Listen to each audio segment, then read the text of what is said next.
We lived in Georgetown for all of my days up until I went in service.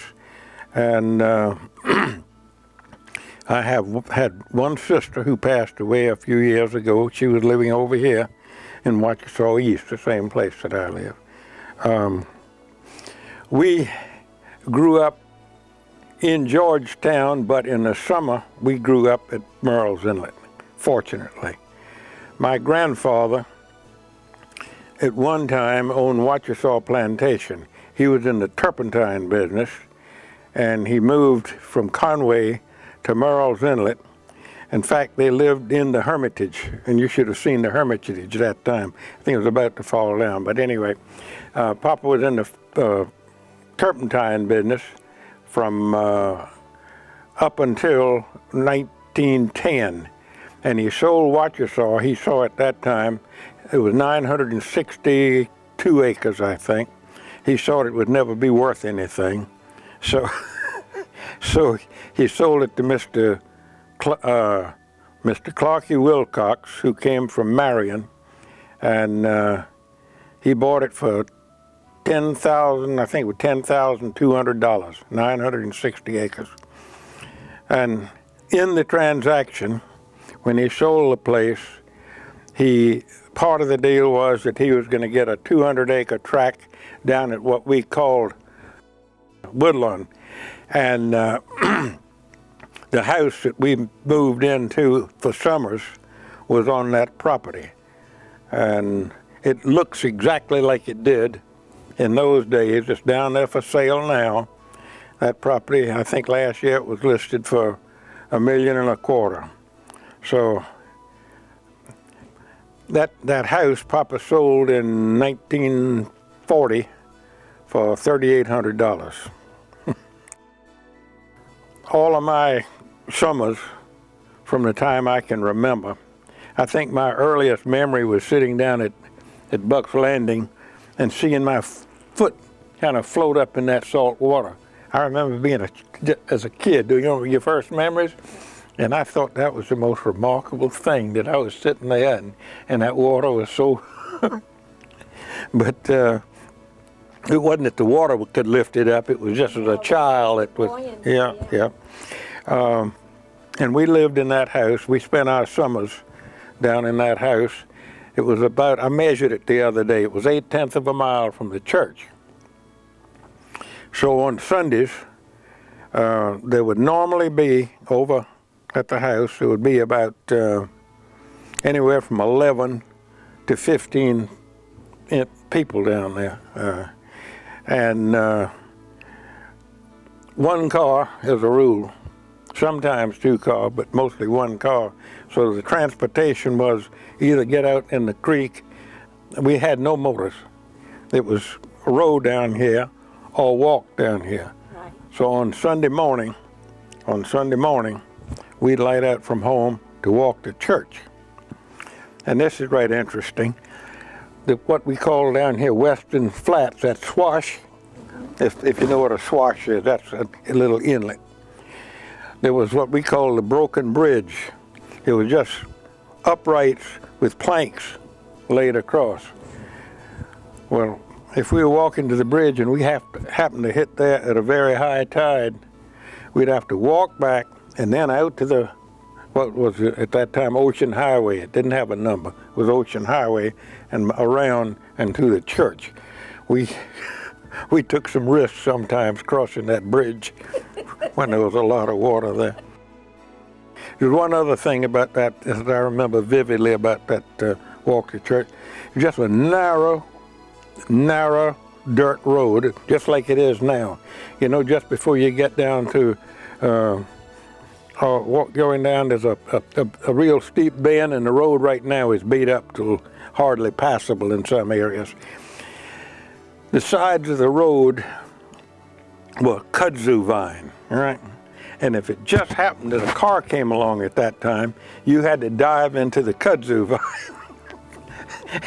And some of the girls were awfully afraid of snakes, you know. I'm sure. When we got to church, we had Sunday school. And the first Sunday school class for the little ones, myself included, was over on the porch at Oliver's Lodge. And one of the Oliver girls, I think she was Florence. We had a nickname for her, but I won't use that.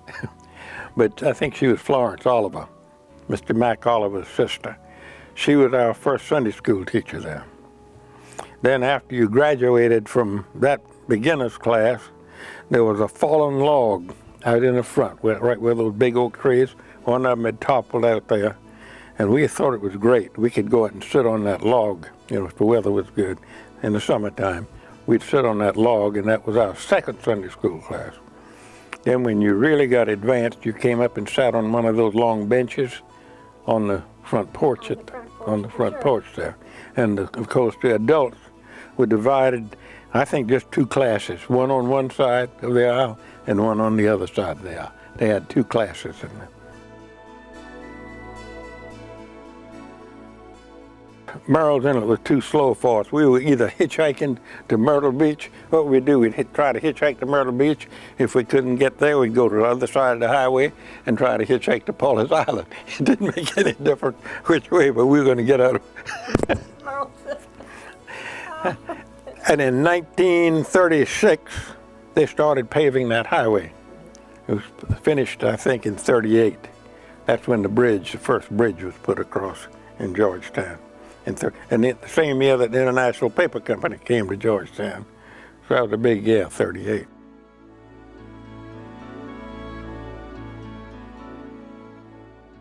The choir was probably about piano and about 6. I think there was 6 in the choir, just about like it is now. Do you know how many we have in the choir here now? 92. Can you believe? 92. But anyway, there was one particular man in that choir. He's a tall, rough-cut old fisherman by the name of Mr. Smith. And I asked Sister one time, Sister Pitikins one time, I said, Sister, you remember Mr. Smith that used to sing in the choir? They said, yeah, we called him Vamper. Vamper Smith. And I'd hear him something, he sang bass. He had a bass voice. I said, I remember when I was a kid sitting down on the third row on the left-hand side, if I could ever sing in a choir like that man, I'd be a happy man. Vamper Smith. We didn't have a regular minister. And Mr. Clarky Wilcox, we all called him Doodle. Doodle Wilcox. He had little curly hair, and he was short, and you could hardly see over the pulpit. Hardly see over the pulpit. Now that was the old Clarky. People talk about Clarky now, who wrote the book and all this. Well, that was young Clarky. Of course, he lived forever, so you can imagine how old his daddy was back in those days.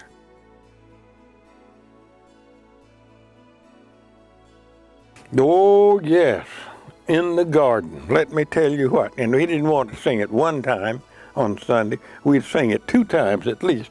He'd think, I come to the garden of the Lord. And listen, that's the first hymn that I ever learned the words to, was In the Garden. Oh, man. I think it only has 3 verses. Yeah. That's right. It wasn't too hard to learn. No. Not like that one that we sang last Sunday with 7 verses. That's right. Oh, dear.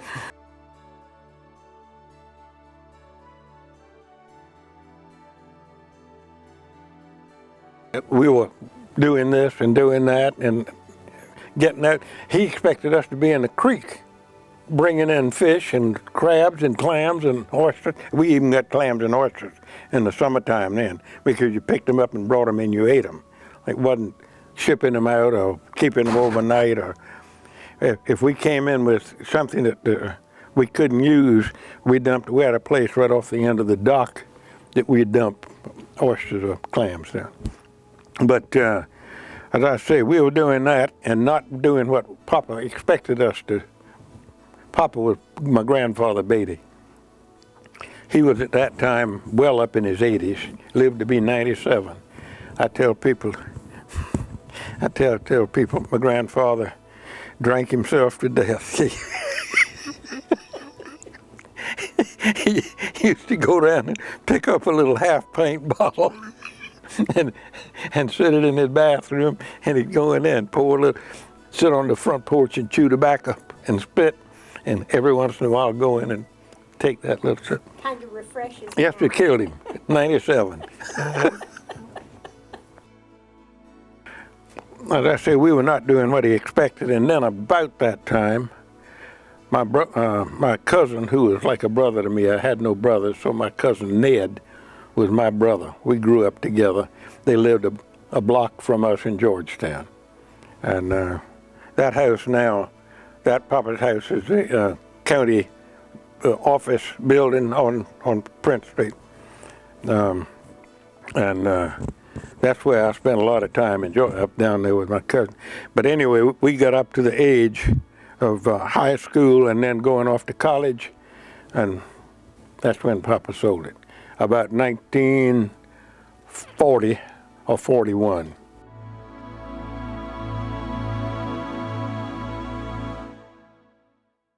Well, not after college. It was during college, because I got 2 years.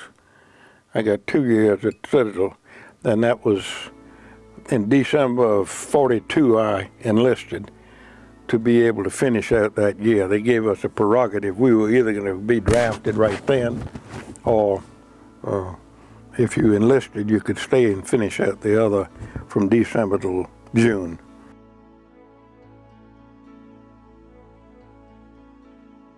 Intermittently over here, but of course it was always paradise to me, and this is the beautiful part of this story. We were living in Mount Pleasant. We had a big 2-story house, my wife and myself, and the house got bigger every year, and the yard got bigger every year. And finally she said, "Look, we need to get out." I said, "I think that's glad to hear you say that. You go find a place that you think." And she came up here. Where in the world do you think she found the place? Murrells Inlet. And like Rabbit in the Briar Patch, "Oh, I don't want to go." No, I never said that. But had I been Briar in the Briar, you remember the story, Briar in the Briar Patch, Rabbit in the Briar Patch. I said, "Well, let's go up there and look at it." And we looked at a few places up here, some down in Mount Gilead, which would have been another big house and another yard to keep up. And we found a place over at Wachasaw East that's just right. The men are over there cleaning up the yard today. I miss that. I do. I miss that, but... But you come and walk in our garden here sometime. I'm telling you, all righty. Wednesday after breakfast.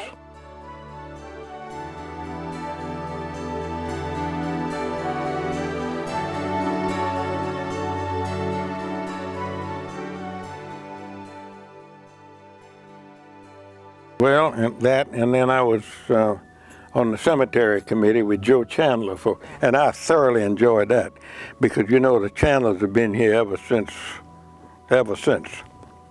and a nicer person to be associated with than Joe Chandler I can't think of. Just like thank you for last week. I came in late for this ceremony that they were having for Jim Sellers, our choir director. And saw them and Joe Chandler sitting there, and they very kindly converted a 8-place table into a 9-place table for me.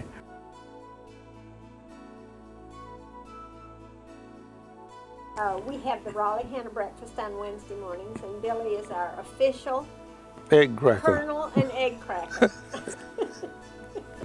I get this when I come in from Phil. I tell him to carry on.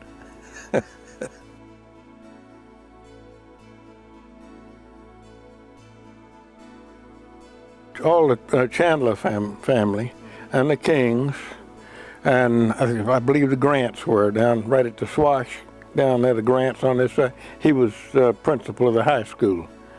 I'm pretty sure that they were Methodist. Let's see who else might have been. Those are the families that come to me first. Oh yeah, sure. The Gordons, Wesley and his family. Yep, they were Methodists.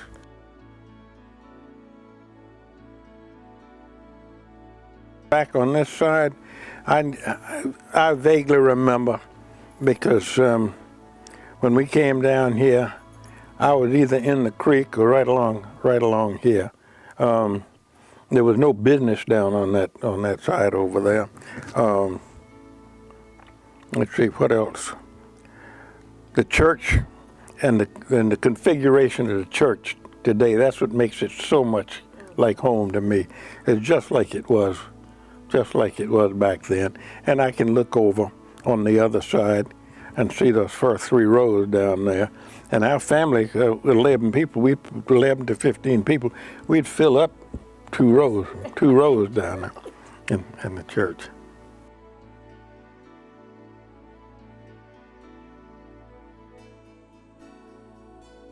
Well, when I start thinking about special events, we had one just in the last few days to me that was that music and that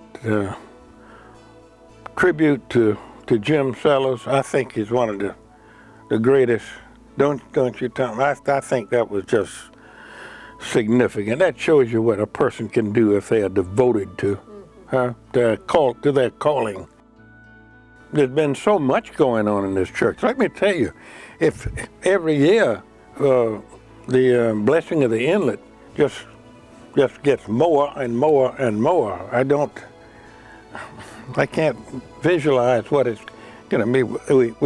Like with the church, we may have a problem, a growth problem sometime in the future. 5 new members coming again this week. People, there was a story told, I want this on tape if it doesn't. We just got a new organ in the church. And while they were doing the installation, there was a church up in North Myrtle Beach that is thinking about getting an organ, a new organ.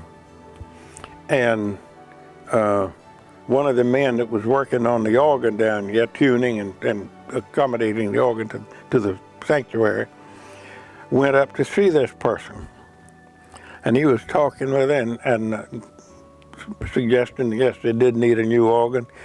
And he said, by the way, Belin Methodist Church is getting a new organ, and I could probably arrange for you to come down and Jim Sellers come over and play for you at Belin. And this person, who happened to be a minister's wife, said, Belin, Belin, Belin. Says, that's all I ever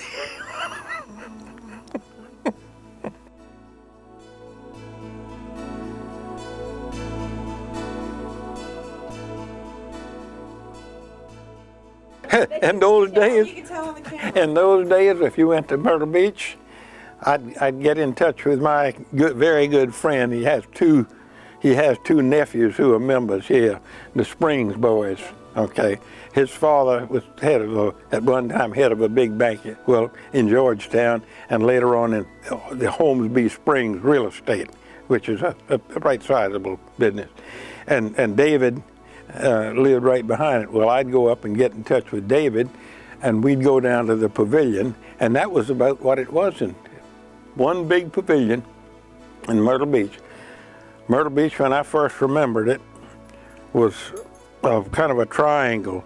The road came from Georgetown and turned and went to Conway, and one road went on to Wilmington, and there were about maybe 10 wooden stores down there, and that was in a big hotel down across from the pavilion. That was Myrtle Beach, but that was big to us.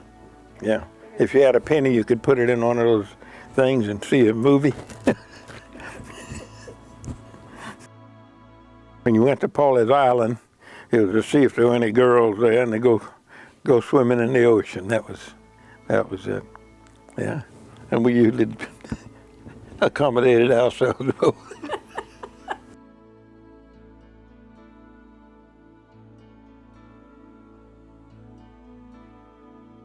My Aunt Mildred, who was just as close, she and my mother couldn't have been any closer than my mother and my Aunt Mildred, my sister Peggy, and me, my Aunt Louise, who never married.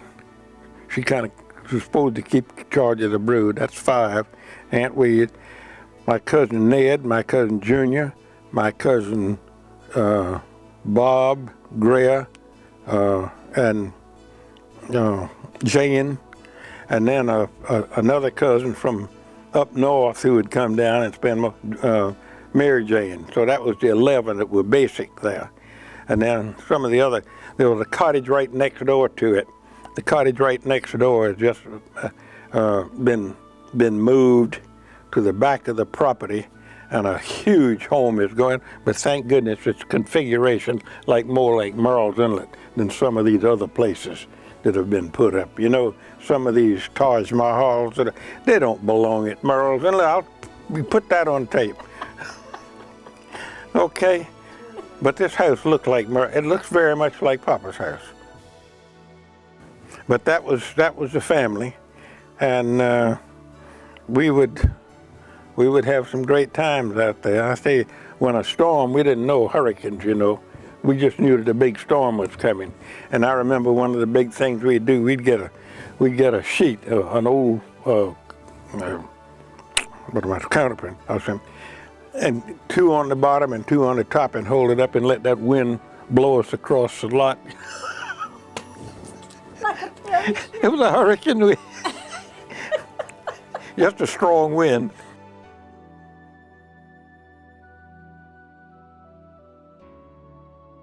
And you know what was significant at that time? If I did slip back into town for some reason, had a way to get into town, I'd go by the house and open the front door, okay? No key. Just go in and open the front door. And I knew where a key was in the house, but I don't ever remember it being used. My father would be downtown. He was manager of a wholesale grocery company, H. Kaminsky and Company, grocery company. And I'd go down there. People think it's right interesting, the fact that Mr. Eddie Kaminsky, who was the owner of, he was head of all the Kaminsky operations around town, wholesale hardware, wholesale grocery and retail hardware and all this. The Kaminsky is still very significant, one of the last few Jewish families in Georgetown, unfortunately. But I'd go in there and I'd walk in the office, and Mr. Baruch might be in there with his feet propped up on Mr. Eddie's desk, calling New York. He didn't have a phone over on the at Hobco at that time, and Mr. Eddie was related, family related, and he'd come in and use Mr. Eddie's office. If I saw him in there, I knew that wasn't the place for me.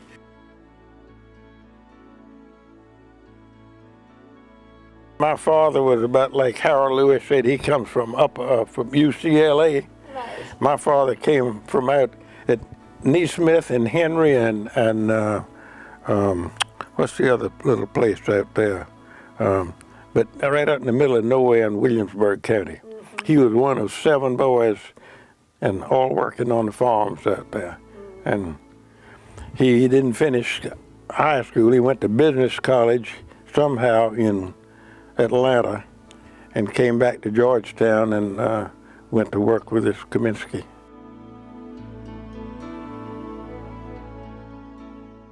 When I came back from service, I went to work with International Paper Company as what they called a cruiser, a timber estimator. Okay, I was in civil engineering, and I couldn't get in school at that time. Finally did get back in school. I was still hoping that I might go. I had 2 things I wanted to study: journalism or architecture. My father said, well, the check's going to the Citadel. So I went down there and had studied civil engineering. But anyway, I came back and went to work as a timber estimator, a cruiser, and had been with them some time, and then someone came along and offered me a job with Esso. And I worked for 10 years with Esso. And I had always thought that and wished that my father had been in business from, I always thought what Daddy and I could do, you know, if we'd ever be, I guess most boys think, what we could do. And an opportunity came along to buy a distributorship with Esso. That is where you buy from Esso and resell, and the business came up in Georgetown, and I bought it, and was in business there for about 35 years, and it was Esso and then Exxon later on.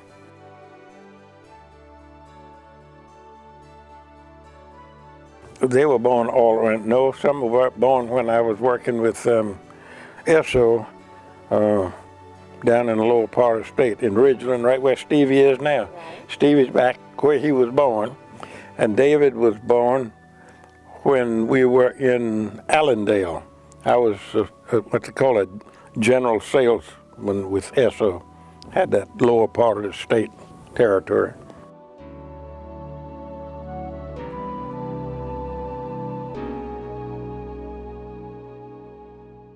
He was born in Conway. He was born in 1854, and thank God I lived, he lived long enough that I knew him and really had some good times with Papa. But I was thinking about it at that time. How much more information? I did get some from one of his boys, from Uncle Jule. He gave me a lot of information on Papa back in those days, and their lives living over there in the late 1800s when they were. But Papa was 7 years old, and he said he had a little black boy that used to go out with him and hunt and this kind. And he came in one day, and they had heard that the Yankees were coming, okay? And so they ran home, and they had been doing some firing, that's what it was. They had been shooting the guns out there, and these people thought they had been shot at. And they ran home and hid under the front steps, and they heard them coming. Well, can you imagine how they were? Well, anyway, along with that, later, there was another incident where they thought some of these, I'm going to call them Yankees, were coming, and they went out to surround them.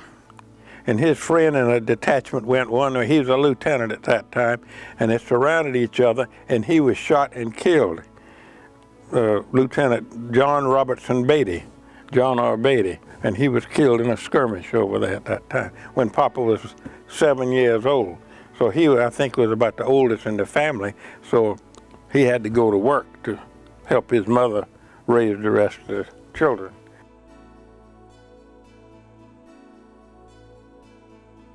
Well, some people refer to it as the Civil War, but we call it the late unpleasantness. War of Northern Aggression. Yeah, War of Northern Aggression is another name for it.